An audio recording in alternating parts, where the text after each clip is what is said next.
ভারত যুক্তরাষ্ট্র থেকে তেল ও গ্যাস কিনতে চুক্তিবদ্ধ হয়েছে বলে জানিয়েছে মার্কিন প্রেসিডেন্ট ডোনাল্ড ট্রাম্প। মোদির সঙ্গে বৈঠকের পর একথা বলেন তিনি।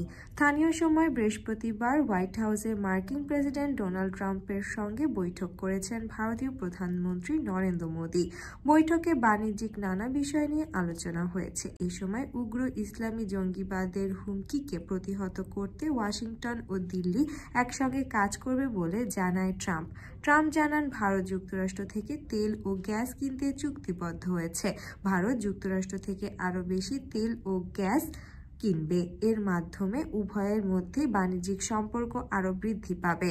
হোয়াইট হাউসে নরেন্দ্র মোদির সঙ্গে সাক্ষাতের ঠিক আগে মার্কিন প্রেসিডেন্ট দাবি করেন, সাধারণত বিশ্বের যে কোনো দেশের তুলনায় মার্কিন পণ্যের উপর বেশি শুল্ক ধার্য করে ভারত।